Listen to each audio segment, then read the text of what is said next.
Meus irmãos, a paz do Senhor, graças a Deus por mais uma pré-aula, para a Escola Bíblica Dominical, baseado na lição da CPAD, a lição bíblica da classe de jovens, desse segundo trimestre de 2018, que tem por título A Igreja do Arrebatamento, padrão dos Tessalonicenses para estes últimos dias.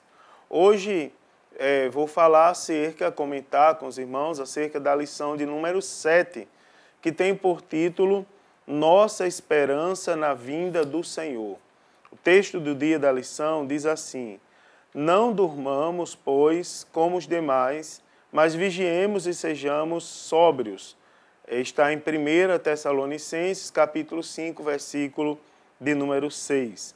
A síntese dessa lição diz assim: Deus é responsável pela criação e consumação de todas as coisas em Cristo Jesus. Os objetivos da lição primeiro, refletir a respeito da necessidade do debate escatológico na igreja hoje, apresentar 3 verdades a respeito da vinda do Senhor em 1 Tessalonicenses e demonstrar a relevância da discussão escatológica entre o público jovem.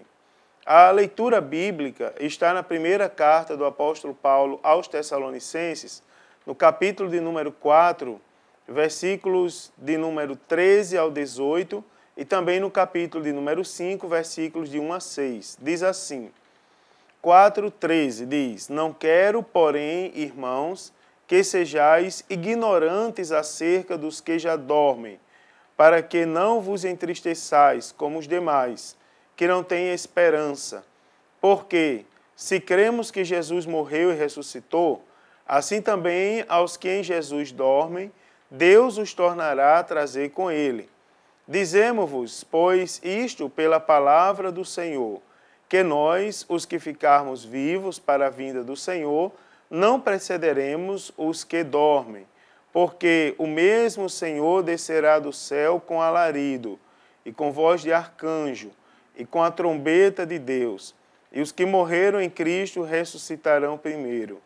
Depois, nós, os que ficarmos vivos, seremos arrebatados juntamente com eles nas nuvens, a encontrar o Senhor nos ares, e assim estaremos sempre com o Senhor.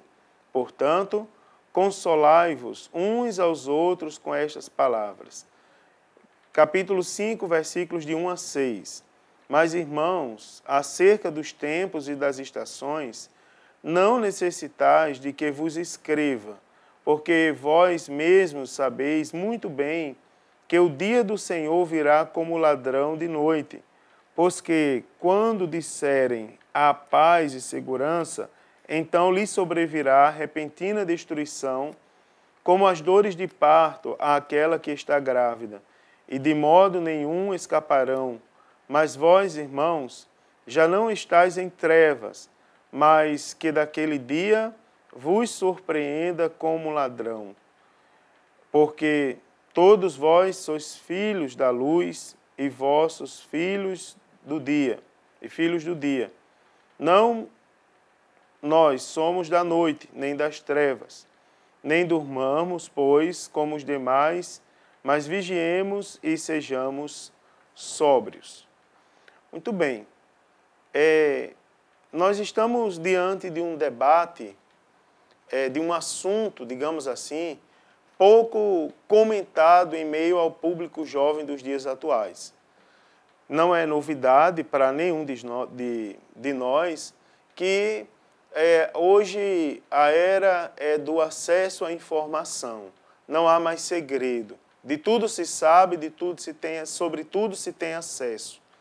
E, por que não dizer que hoje nós vivemos num período onde o relativismo, a relativização das coisas, ela está em evidência e a ênfase está nas coisas passageiras desse mundo.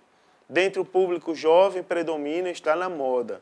Predomina andar conforme os padrões que os meios de comunicação, particularmente falando daqueles chamados artistas, eles determinam para a sociedade e não andar conforme os padrões bíblicos, conforme estabeleceu o Senhor Jesus, de acordo com o que está nas Escrituras.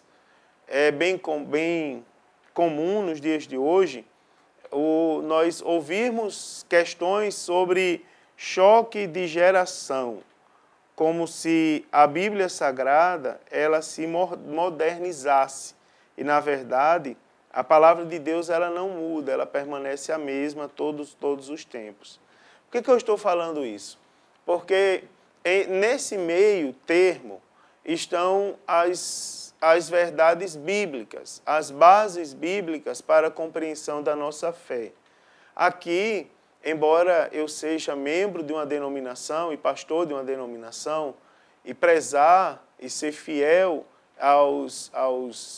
digamos, às determinações, inclusive da minha denominação que eu faço parte, mas eu quero aqui falar em nome da fé, em detrimento à denominação.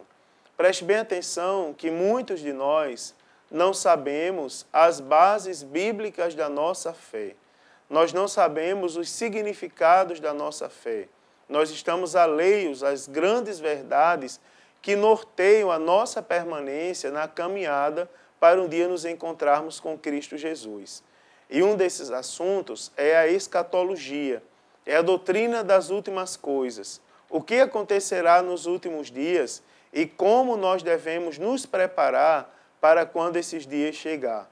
Se nós, adultos, já com certo tempo de fé e certa idade, com a maturidade da consciência, da fé e socialmente também falando, temos dificuldade, imagine o público jovem que está se formando, que vem formando, determinando um caráter. Esses são assuntos que estão perdendo espaço no meio desse público e nós temos a obrigação de motivar os jovens a refletirem novamente acerca disso, baseado no que a Bíblia Sagrada traz. Antes de comentar a lição propriamente dita também, eu quero deixar como dica o manual de declaração de fé da Casa Publicadora da Assembleia de Deus, onde foi elaborado com muito carinho, onde nós podemos encontrar escrito detalhadamente em que nós cremos, né? As nossas bases, as nossas doutrinas fundamentais, particularmente as assembleanas, mas todas com base bíblica, tá certo? Com base e argumentação bíblica. A primeira coisa seria essa, dar dica de literatura para os nossos jovens e professores também. A segunda coisa é convidar os professores a elaborarem conforme orienta a lição, conforme a dica da lição muito bem colocado, um conjunto de perguntas a ser distribuído com a sua classe na escola dominical, com questionamentos acerca dos últimos dias, dos últimos acontecimentos. Por exemplo, o que acontece com os mortos que morrem hoje, não é? Antes de Jesus voltar? O que acontece com o que acontecerá de fato com nós que estamos vivos? O que é o alarido? O que vai dizer o arcanjo? Qual o significado da trombeta de Deus? Não é? Nós vamos encontrar com Jesus nos ares ou nas nuvens? Então, são questões que os jovens, questionamentos que eles trazem e que são pertinentes a nós levarmos à sala de aula para debater com eles. A lição de hoje, ela divide-se em 3 pontos, não é? 3 pontos básicos, que fala acerca, primeiro, os 3 objetivos, 3 objetivos dos esclarecimentos escatológicos, as verdades que são relacionadas ao dia do Senhor, e os jovens de hoje precisam pensar sobre as últimas coisas. Então, no primeiro ponto, o autor destaca 3 coisas, 3 objetivos dos esclarecimentos escatológicos. O primeiro é evitar os perigos da falta de profundidade bíblica. Segundo, impedir qualquer entristecimento desnecessário. E terceiro, encher os tessalonicenses de esperança e consolo. você vai perceber que o apóstolo Paulo ele chama a atenção dos tessalonicenses e, semelhantemente, nós podemos chamar a atenção nos dias de hoje, particularmente do nosso público jovem. Não é novidade eu falar aqui que nós temos digamos, uma doença nos dias atuais, uma patologia que merece ser tratada com muito carinho, que é a questão da ignorância, da superficialidade bíblica entre os nossos irmãos. Particularmente, eu poderia citar toda a igreja, mas como a lição é para jovens, eu vou me deter ao público jovem. Primeiro, queridos, o apóstolo Paulo, quando ele vai falar, no texto que foi destacado, ele diz assim: não quero, porém, irmãos, que sejais ignorantes. A ignorância diz respeito à falta de conhecimento sobre determinado assunto. Por exemplo, eu sou formado secularmente na área de exatas, na área de humanas, e a área, por exemplo, médica, a área biomédica, é uma área que eu sou ignorante, porque eu não tenho conhecimento necessário para realizar um procedimento médico, seja desde uma consultoria, um procedimento mais delicado, como, por exemplo, uma cirurgia, um procedimento cirúrgico. Então, sobre essa parte médica, eu sou ignorante. Então, a primeira coisa que o apóstolo Paulo fala é evitar o perigo da falta de profundidade bíblica. Ele tinha como receio a falta de compreensão, a falta de entendimento, de sabedoria dos tessalonicenses, quando o assunto era os pilares da fé, dentre os quais estavam a ressurreição de Cristo. Não é? Então, há um receio. Nós não somos chamados a vivermos no nível elementar de fé. É bem verdade que quando nós aceitamos Jesus como Senhor e Salvador, nós não sabemos ainda acerca da nossa fé. Para isso existem iniciativas bíblicas, como é o caso do discipulado, cuja intenção, além de cuidar dos novos crentes, também é instruí-los acerca dos pilares da fé, dos pilares da nossa própria fé, as bases, até que esses crentes cresçam e fiquem maduros o suficiente para treinar outros crentes e assim a obra de Deus se multiplicar na graça e no conhecimento. Então, nós não fomos chamados a viver na superficialidade, não é? Na superficialidade da fé. Nós fomos chamados, na verdade, para nós entendermos, não é? Para nós entendermos acerca dos assuntos que norteiam a nossa vida cristã. Nós não podemos nos viver apegados a fábulas, a mitos, não é? A tantas outras coisas. Há poucos dias eu estava num lugar, num momento onde um corpo de uma pessoa que morreu, que era crente, estava sendo guardado, e eu lembro que alguém falou naquele lugar que viu um passarinho voando 2 dias antes, e aquele passarinho, ele não conseguia sair da igreja, eu não entendi, ele não conseguia sair do templo, e ele disse, olha, aquele pássaro não poder voar para fora do templo era um prenúncio que Deus estava levando a nossa irmã. E eu fiquei me perguntando, o que tem a ver o pássaro voando com levar a irmã que estava enferma? Naturalmente, não tem nenhuma relação bíblica ou mesmo pelo princípio fundamental da lógica. Então, mas muitas pessoas hoje em dia, elas se apegam a coisas como essa. Elas fazem ligações sem sentido, sem nexo. E elas passam a vida de fé sem compreender ao certo o que elas estão fazendo, seguindo a Jesus Cristo, inclusive. Então, nós não fomos chamados para viver assim. Os jovens são pessoas inteligentes. Eu falei na aula passada, e eu vou repetir nessa aula, que há um pensamento extremamente negativo, destrutivo, não é? Que induz as pessoas a voltarem caminhando para trás, como se fossem seres irracionais, de que hoje uma pessoa de 25 anos, de 30 anos, é um ser irracional, é uma criança. Não é. 25 anos, 20 anos, por sinal, já é a idade de estar se concluindo os primeiros cursos na faculdade secular. Então, talvez essas coisas que alguém criou aí, que tem apenas 30 anos, e esse apenas ele deve ser queimado, aniquilado do nosso meio, leva muitas pessoas a viverem uma vida superficial. E logo, quando chegam na maioridade, elas alegam que não têm tempo para se aprofundarem nas bases da fé por causa da sua idade. Creio eu que isso é um trabalhar diabólico, inclusive, na vida das pessoas. Então, nós precisamos evitar os perigos da falta de profundidade bíblica. O próprio batismo em águas, que é uma coisa tão sublime, uma coisa tão... um mandamento, uma ordenança tão bonita que Jesus nos deixou. Hoje em dia nós temos pessoas tomando banho de Coca-Cola num posto de combustível e se dizendo batizados em nome da Trindade.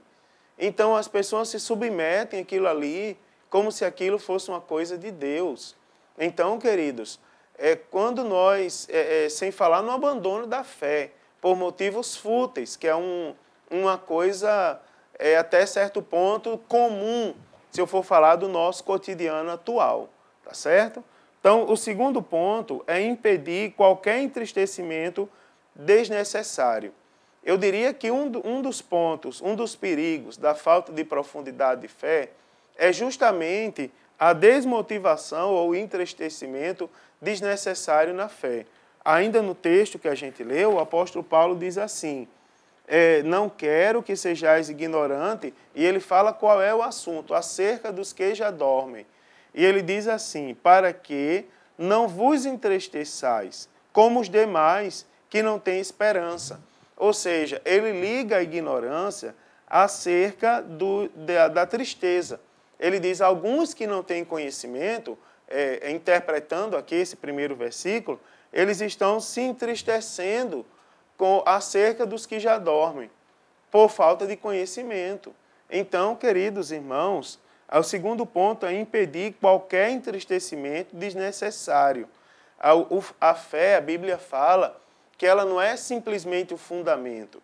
A fé, ela é o firme fundamento das coisas que se esperam.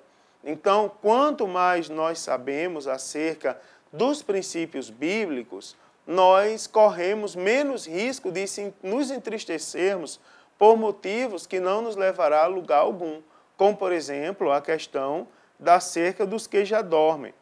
Tanto a falta de conhecimento como a compreensão errônea, não é, dos princípios bíblicos, não é? Simplesmente por falta de um aprofundamento intelectual. Então, nós vamos perceber que o apóstolo Paulo, ele se apressa em responder indagações para evitar esfriamento daqueles irmãos.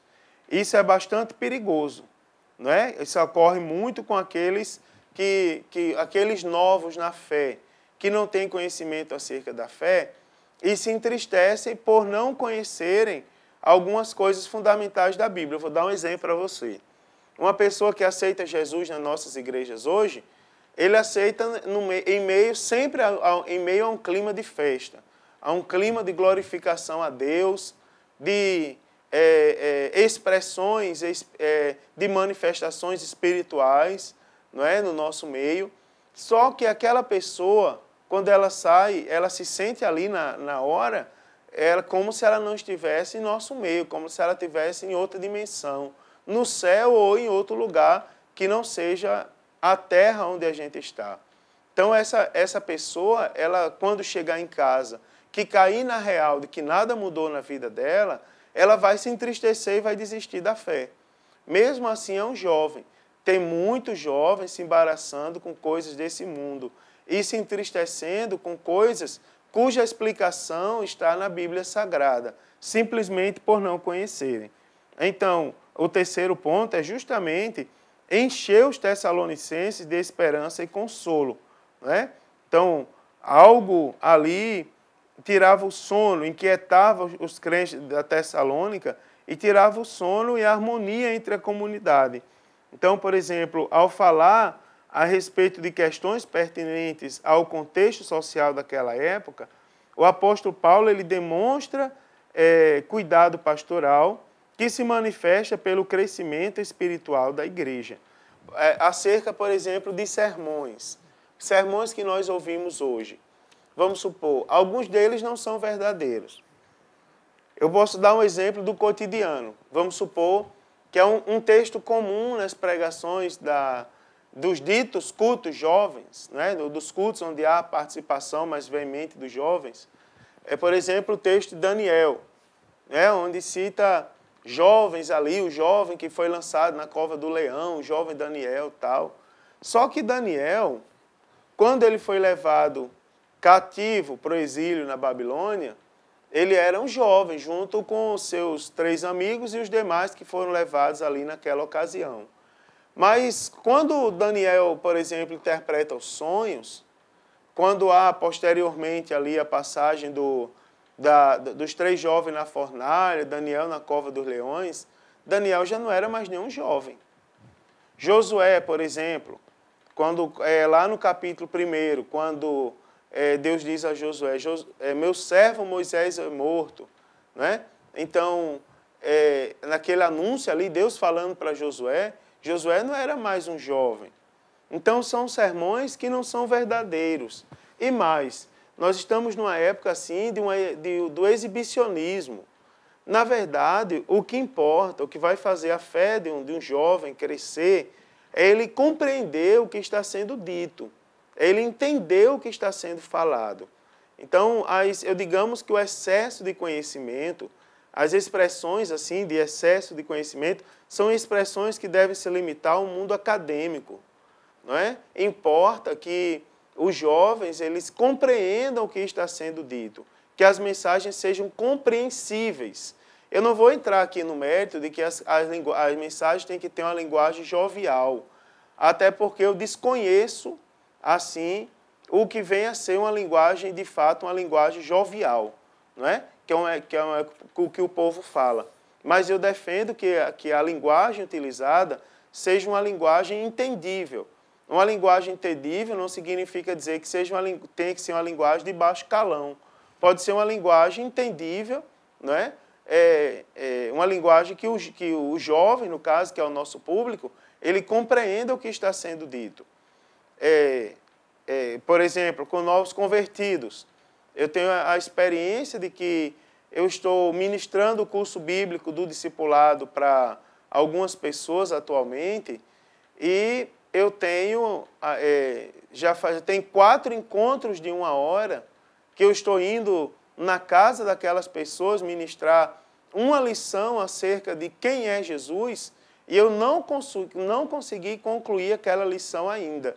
Não é por falta de preparo da aula. A aula foi preparada para aquela 1 hora de aula. Mas os alunos eles estão tendo dúvidas, dificuldade no entendimento. E eu estou indo ali bem cauteloso com eles, mostrando passo a passo, até que eles compreendam de fato o que está sendo dito, o que está sendo falado, que é o nosso objetivo, não é? Que as pessoas compreendam o que nós queremos dizer. O ponto 2 da lição diz assim, então a síntese desse primeiro ponto, aliás, primeiro diz, a compreensão errônea de princípios bíblicos sempre tem repercussão negativa.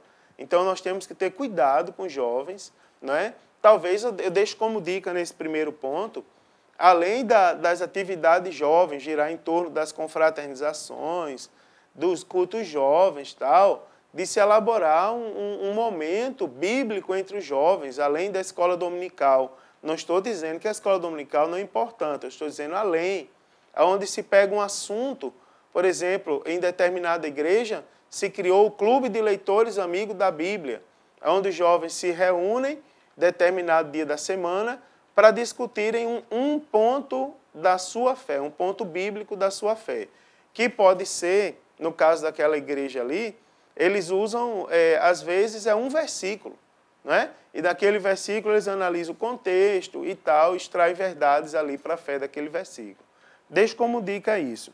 Ponto 2, fala acerca de verdades relacionadas à vinda do Senhor.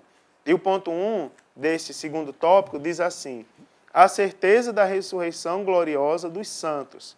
Então, nós temos plena convicção que aqueles que morreram em Cristo, eles vão triunfalmente ser ressuscitados, não é, para a satisfação da alegria eterna. Assim como aconteceu com Jesus Cristo, que morreu, foi sepultado, mas ao terceiro dia ele ressuscitou. Não é? O apóstolo Paulo, ele cita isso no texto de hoje. Ele diz, porque se cremos que Jesus morreu e ressuscitou, assim também aos que em Jesus dormem, Deus os tornará a trazer com ele. É isso? Então nós cremos que os que morreram em Cristo, eles vão ressuscitar. Tá certo? E o versículo seguinte, ele traz uma coisa que eu vou adiantar aqui, mas ele diz assim, o versículo 15 diz, dizemos-vos, pois, isto pela palavra do Senhor, que nós que ficarmos vivos para a vinda do Senhor, não precederemos os que dormem. Ou seja, os que morreram em Cristo vão ressuscitar e nós não vamos para o céu primeiro que eles. Eles vão ressuscitar e juntamente conosco vão se encontrar com Cristo nos ares. Isso é uma certeza. A Bíblia Sagrada nos ensina isso. Não há nenhuma é como um postulado da matemática. Há poucos dias eu discutia com um servo de Deus acerca de que o fato de 2 mais 2 é igual a 4. Não tem como mudar isso. Não tem como 2 mais 2 ser igual a 3,5 ou igual a 4,5. 2 mais 2 é igual a 4. É um postulado, é algo que não se muda. Na Bíblia Sagrada também, se você prestar atenção, não há espaço para qualquer outro tipo de heresia acerca desse assunto. Os homens que andaram com Deus, que testemunharam, que tiveram contato com aqueles que estavam diariamente com Cristo, eles escreveram com seriedade, com inspiração do Espírito Santo acerca desses assuntos. Então, por isso não há espaço para nenhuma crença, né, que o autor chama aqui de aniquilacionista. Não só haveria vida após a morte, como também a ressurreição dos santos será para a felicidade e paz. O poder da maldade é parcial e transitório. A glória de Cristo é eterna e absoluta. Então, isso está escrito na palavra de Deus. A segunda coisa é que a certeza da vinda do Senhor exige vigilância. Então, não é porque nós temos certeza do retorno de Jesus para nos buscar, e com isso a convicção de nosso estado de eterna glória, que devemos viver de modo negligente. Muito pelo contrário, Deus exige de nós um comprometimento absoluto em toda a nossa vida acerca do reino de Deus. É interessante que, com isso aqui, dá margem para muitas discussões. Nós não podemos ter o coração dividido, nós temos que tomar a nossa decisão para Cristo. Tem expressões que fazem parte do que as pessoas dizem ser manifestações culturais. Porém, quando Jesus chega, nós precisamos saber que Jesus desfaz toda e qualquer cadeia cultural. Por exemplo, eu sou de origem tal, eu nasci assim e vou morrer assim, ninguém me muda. Isso é discurso de quem não é crente ainda. Quando Jesus trabalha na vida de alguém, ele muda e ele molda a pessoa conforme o que está escrito em sua palavra. Quer ver outra expressão? Eu sou crente, mas meu braço não é. Né? Certamente que vocês já ouviram isso. Isso também é discurso de pessoas que nunca leram a Bíblia Sagrada. E quer ver algo mais importante do que isso? É que nós temos certeza que Jesus vai voltar, que os mortos vão ressuscitar e juntamente com nós, os que estiverem vivos naquele grande dia, serão levados para se encontrarem com o Senhor nos ares. Agora preste bem atenção a um detalhe aqui. É que uma vida sem vigilância, uma vida negligente aos estatutos do Senhor, é uma vida que não tem o que discutir, não conduz à vida eterna, levará para longe da presença de Deus. Agora, eu estava lendo as cartas do Apocalipse, e no final de uma daquelas cartas diz assim, e ao que vencer, de maneira alguma o seu nome será riscado do livro da vida. Você veja que esse termo, para quem não insiste em viver uma vida sem vigilância, ele é tão perigoso e ele vai trazer um constrangimento tão grande, mas tão grande, que eu não sei se vocês são capazes de imaginar comigo. É pelo seguinte, você imagine chegar aquele grande dia e se de alguma maneira for conferida o nome dos que estão no livro da vida e alguém perceber que o nome está lá, só que ele não foi apagado, ele foi riscado. Você veja que é uma situação de extrema humilhação, é uma situação de extremo descaso, assim, uma coisa inadmissível para quem tem uma vida de fé em Cristo Jesus. Que o Senhor Jesus nos guarde. Terceiro ponto. Primeiro, é a certeza da ressurreição gloriosa dos santos. Segundo, a certeza da vinda do Senhor nos exige vigilância. E a terceira, esse será um ato reivindicatório de Cristo. Você observa o versículo 17 que nós lemos, de 1 Tessalonicenses, capítulo de número 4, diz assim: depois nós, os que ficarmos vivos, seremos arrebatados juntamente com eles nas nuvens, ao encontrar o Senhor nos ares, não é? Então, nós seremos arrebatados. Então, será um ato reivindicatório. Por exemplo, quando se participa de um leilão, que se compra algo no leilão, que você vai lá depois retirar aquilo ali. Você vai reivindicar algo que é seu, que você já pagou. Então, você vai lá e retira. Não é? É um direito seu tirar. Então, você observa que naquele grande dia será um ato reivindicatório. E o autor ele diz que a palavra usada para o versículo 17, para descrever essa ação, diz assim: tomar com força, arrebatar com rapidez, reivindicar para si. Então, deste modo, nosso encontro com o Senhor será resultado de uma decisão exclusiva de Deus, que, por ter autoridade e poder para isso, arrancará, sem qualquer preocupação com explicações a terceiro, àqueles que lhe pertencem. Então, nós somos posses do Senhor. Eu pertenço a Deus e vocês também, né? Nós somos posses do Senhor. E estamos nesse mundo como peregrinos e forasteiros, aguardando apenas um momento de nós regressarmos, não é, à nossa pátria celestial. Agora, nós não estamos forasteiros no sentido da gente poder fazer qualquer coisa. Lembre-se que exige de nós vigilância e comprometimento, tá certo? Comprometimento com essas verdades. Terceiro ponto, para a gente terminar, fala acerca que os jovens de hoje precisam pensar sobre as últimas coisas. Na verdade, precisa de um despertamento. O apóstolo Paulo, assim como ele exorta a jovem igreja da Tessalônica a vigiar e estar atento quanto aos acontecimentos da vinda do Senhor, a juventude de hoje também precisa ser sacudida com essa verdade, que para alguns é inconveniente, não é? Alguns dizem que tudo vai passar. Isso é mentira. Nós estamos caminhando para o final das últimas coisas, não é? Então, até mesmo algumas instituições aí estão ensinando a falta de comprometimento e que o jovem não tem que se preocupar com isso. Tem que se preocupar. O hino 300 da harpa cristã, ele não pode sair da nossa mente. Nossa esperança é a tua vinda. O Rei dos Reis vem nos buscar. Nós aguardamos Jesus ainda até a luz da manhã raiar. Então, o hino 300, ele não pode sair da nossa mente. Não pode sair jamais da nossa mente.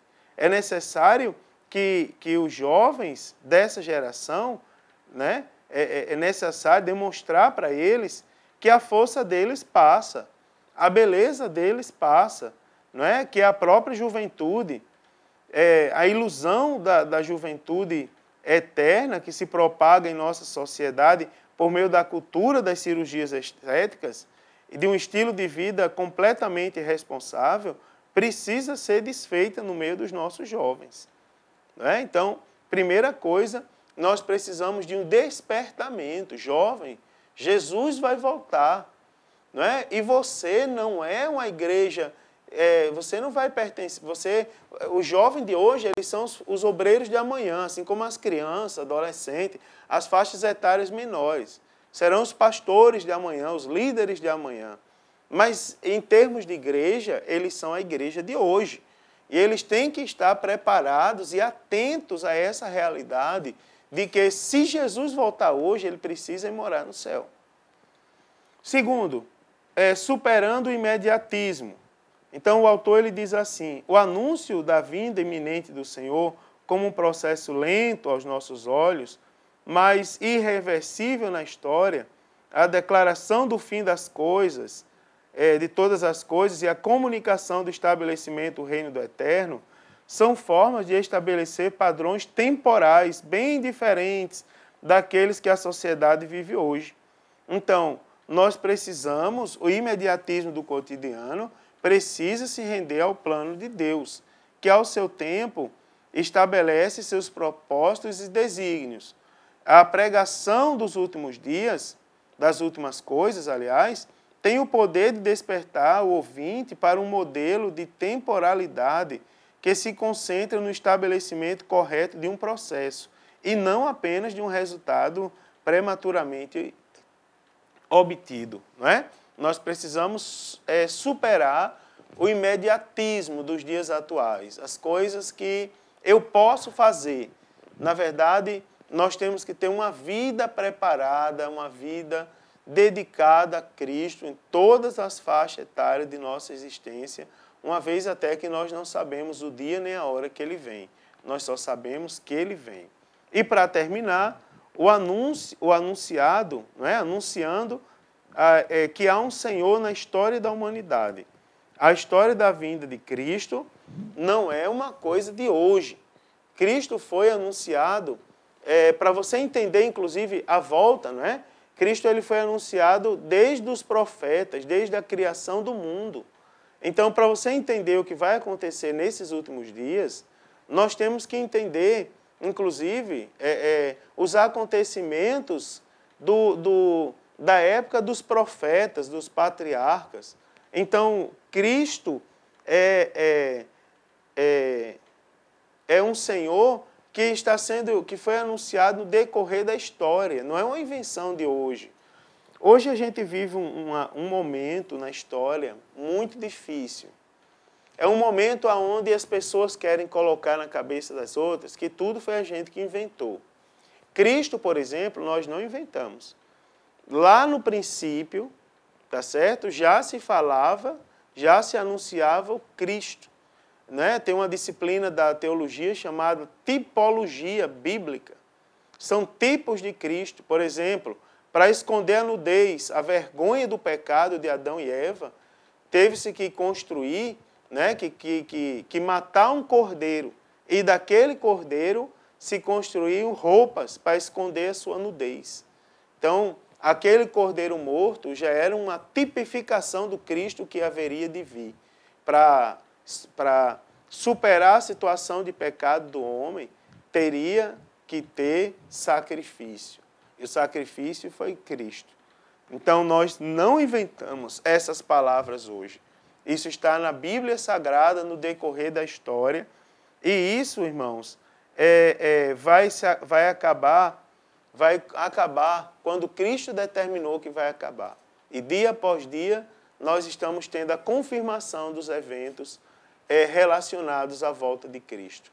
Que Deus nos abençoe e que os jovens possam ser despertados acerca deste importante assunto que faz parte do nosso cotidiano e da nossa vida de fé.